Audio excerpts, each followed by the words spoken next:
आज Ambedkar mission society Chamba द्वारा अन्य सामाजिक संगठनों के सहयोग से बाबा साहेब भीमराव अंबेडकर की 66वीं पुण्यतिथि महापरिनिर्वाण दिवस पर जिलाधीश कार्यालय चंबा के नजदीक अंबेडकर प्रतिमा पर पुष्प अर्पित कर श्रद्धांजलि अर्पित की गई। इस अवसर पर अंबेडकर मिशन सोसाइटी चंबा के चेयरमैन शिवकरण चंद्रा तथा महासचिव योगेश्वर अहीर, गुरु रविदास सभा के वरिष्ठ उप प्रधान प्रोफेसर अविनाश लोहारच तथा अंबेडकर सेवानिवृत्त कर्मचारी संघ के प्रधान मनोहर लाल हितैषी, सुधन चंद्रा, तिलक चंद्रा, जितेंद्र चंद्रा, शमशेर भट्ट, भीमवर्धन, रतन सूर्या, विनोद, राजेंद्र रामोत्रा, अभि लोहारच, सोनू कायस्थ, कुलदीप अहीर, राकेश अहीर, नवीन चंद्रा इत्यादि शामिल हुए। आज अंबेडकर मिशन सोसाइटी के सौजन्य से और चंबा के विभिन्न सामाजिक संगठनों के सहयोग से बाबा साहब भीमराव अंबेडकर के परिनिर्वाण दिवस के उपलक्ष्य पर हम उनके प्रतिमा के समीप एकत्र होकर उन्हें श्रद्धांजलि देने के लिए एकत्रित हुए हैं।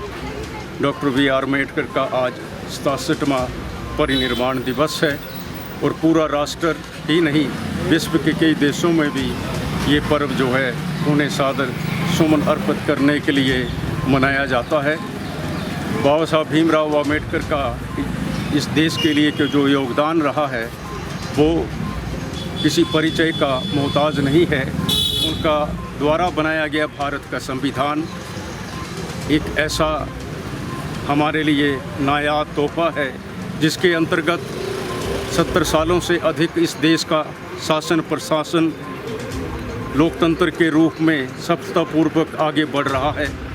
अगर हम दुनिया के दूसरे संविधानों की समीक्षा करें तो कई प्रकार की प्रणाली आई, टूट गई, तानाशाही भी आई। हम अपने पड़ोसी मुल्कों में देख लें, लोकतंत्र रहा नहीं है, लेकिन ये संविधान आज भी दुनिया के अंदर एक ऐसा दस्तावेज है जिसके तहत लोग अपनी आवाज़ को बुलंद कर सकते हैं, अपनी मांगों को आगे रख सकते हैं और सरकारें लोगों के द्वारा चुनी जाती हैं और सरकारें लोगों की भलाई के लिए काम करती हैं।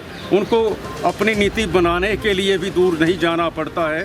जो directive principle of Indian constitution है उसमें ये परिभाषा दी गई है कि किस प्रकार से वेलफेयर स्टेट, कल्याणकारी राज्य भारत कैसे बन सकता है।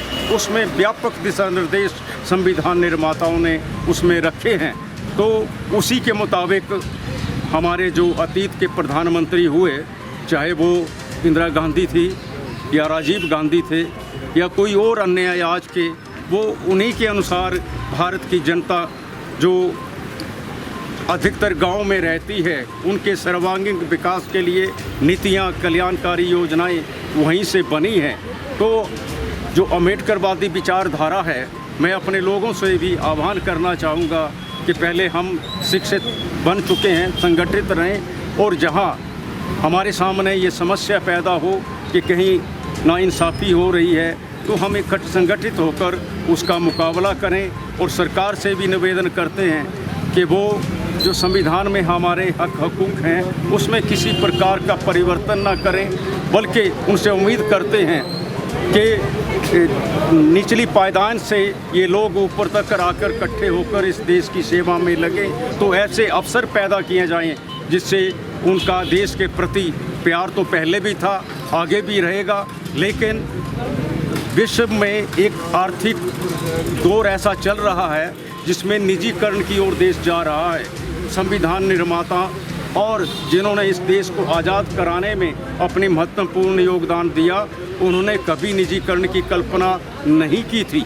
एक सीमा तक तो निजीकरण जनता के हित में हो सकता है, लेकिन निजीकरण से व्यापक बेरोजगारी बढ़ी है। तो मैं निवेदन करना चाहूँगा कि निजीकरण के क्षेत्रों में भी जो संविधान में आरक्षित वर्ग को हक दिए गए हैं उनको हक दिए जाएं और शिक्षा, स्वास्थ्य इत्यादि जो सुविधाएं हैं उन पे व्यापक, सरल और सुलभ बनाया जाए ताकि ज़्यादा खर्चा ना हो। तो इस देश का नागरिक अगर स्वस्थ रहेगा, इस देश का नागरिक अगर शिक्षित रहेगा तो वो विकास करेगा। डॉक्टर अम्बेडकर ने कोई आंदोलन नहीं चलाई, डॉक्टर अम्बेडकर ने कोई संघर्ष नहीं किया इस प्रकार का। उनका संघर्ष था कि जन चेतना समाज के अंदर बुराइयों के खिलाफ लाने की थी। एक कलम के माध्यम से वो शिक्षित थे, हर काम उन्होंने कलम के माध्यम से किया। एक व्यापक संविधान दिया, व्यापक विचारधारा दी, दुनिया के सबसे मजबूत अर्थशास्त्री थे। देश के अंदर 2016 में वर्तमान प्रधानमंत्री नरेंद्र मोदी ने जब नोटबंदी की तो उन्होंने जो ये फार्मूला लिया वो अम्बेडकर द्वारा 1923 में लिखी एक पुस्तक थी, the problem of Indian rupees, वहाँ से लिया कि अगर बाज़ारों में काला धन खत्म करना है तो धीरे धीरे नोट जो हैं उनको बंद करना है। वो प्रक्रिया भी इस वर्तमान सरकार ने अम्बेडकर की विचारधारा से ली है। तो कहने का मतलब वो दुनिया के माने हुए अर्थशास्त्री थे, कितनी ही PhD और डिग्रियां थी, और अंत में उन्होंने एक ऐसे धर्म को शरण ली जो विश्व शांति की आवाज़ देता है, विश्व शांति के सत्य अहिंसा के सिद्धांतों में चलता है वो धर्म। आज हमारे प्रधानमंत्री देश के बाहर जाते हैं, युद्ध की बात नहीं करते हैं, बुद्ध की बात करते हैं। तो आइए हम इस देश के अंदर, इस संसार के अंदर शांतिमय ढंग से रहें और जो वैधानिक कार्य हैं उनके ऊपर चलने का प्रयास करें। और आपके माध्यम से मैं एक आवाज़ और बुलंद करना चाहता हूं कि नई संसद दिल्ली में बनकर तैयार हो चुकी है, तो उसका नामकरण भारतीय संविधान के निर्माता डॉक्टर भीमराव अम्बेडकर के नाम में किया जाए, तो उनके प्रति सच्ची श्रद्धांजलि यही हो सकती है। विश्व ज्ञान के सूर्य, ज्ञान के प्रतीक, बोधिसत्व, महामानव, भारत रत्न बाबा साहेब डॉक्टर भीमराव अम्बेडकर का महापरिनिर्वाण दिवस है।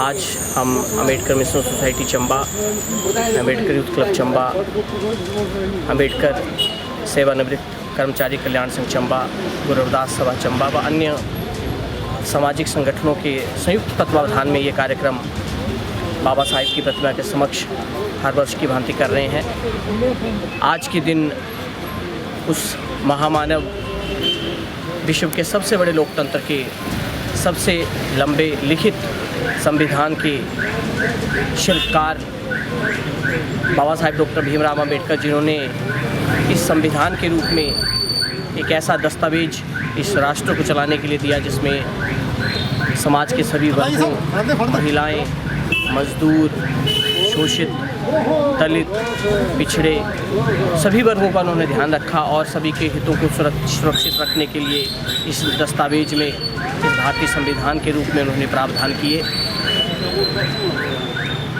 डॉक्टर भीमराव अम्बेडकर जो किसी तारुफ के मोहताज नहीं, पूरा विश्व उन्हें ज्ञान का प्रतीक के रूप में मानता है।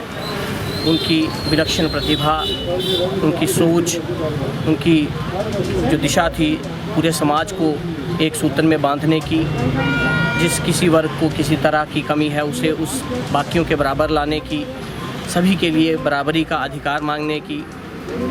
सबसे अगर हम बात करें इकोनॉमिक्स की, अगर हम बात करें किसी और फील्ड की, हर किसी फील्ड के वो ज्ञाता थे और उन्हें अगर प्रारूप समिति का अध्यक्ष बनाया गया और उसके बाद 1 साल और लगभग 2 सालों का अगर हम बात करें, जो लंबा समय लगा जिस संविधान को बनाने के लिए, उस समय में उन्होंने विश्व के पुराने और अच्छे जो संविधान थे उनकी स्टडी की, अपने समाज में किस तरह की विषमताएं हैं, किस तरह की ज़रूरत रहेगी, उन सब चीज़ों को उन्होंने उसमें समावेश किया और एक बहुत ही बेहतरीन यूँ कहें कि विश्व का एकमात्र जीवंत संविधान है जिसमें लगातार जो है वो संशोधनों का गुंजाइश रहती है। और अब तक 105 हम संशोधन उसमें कर चुके हैं बहुत कम समय में। और उस ऐसे संविधान को उन्होंने हमारे भारत को, हमारे इस राष्ट्र को चलाने के लिए दिया, जिसकी बलबूते पे आज हम इस भारत को, इस राष्ट्र को बहुत अच्छे ढंग से चला रहे हैं और विश्व गुरु बनाने की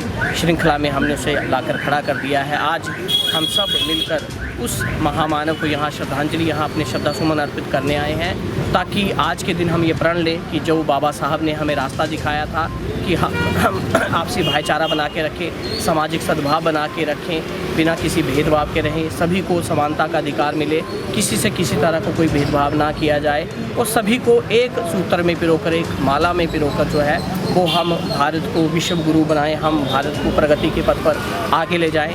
एक बार पुनः सभी संस्थाओं की तरफ से सभी को आज के इस दिवस पे हम चाहते हैं कि वो प्रण ले कि हम बाबा साहब को नहीं मानेंगे। ऐसा नहीं है कि हम सिर्फ उनको मानेंगे, लेकिन जो उनकी बताई गई बातें हैं हम उनको भी मानेंगे, बाबा साहब के बताए हुए रास्ते पर चलेंगे। और एक बार पुनः उनके महापरिनिर्वाण दिवस के उपलक्ष्य पर बाबा साहब के चरणों में शत शत कोटि कोटि नमन। जय भीम, जय भारत, जय संविधान।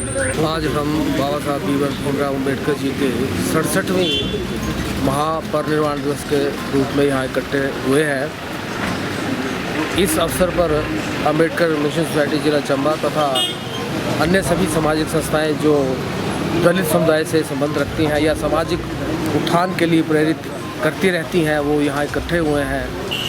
आज हम यहाँ उनके महापरिनिर्वाण दिवस के रूप में उन्हें श्रद्धांजलि देने के लिए श्रद्धा सुमन अर्पित कर रहे हैं।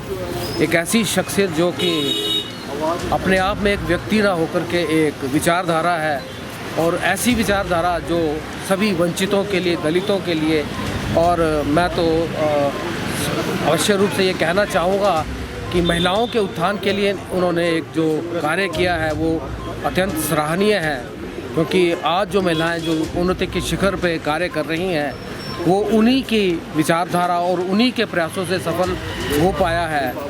तो हम ये सामाजिक संगठन जो भी इकट्ठे हुए हैं, हमारी यही अपील है कि उन्हीं की विचारधारा को आगे रखते हुए जो भी समाज की भलाई के लिए हम कार्य करें या उसके उत्थान के लिए कार्य करें, उसको अनुयायी के रूप में हम कार्य करें।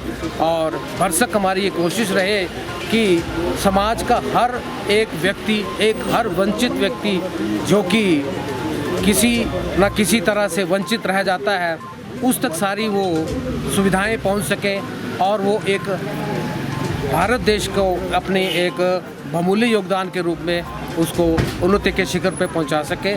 तो यही हमारी ये कामना रहेगी। तो आज हम इसी उद्देश्य को लेकर के यहाँ इकट्ठे हुए हैं।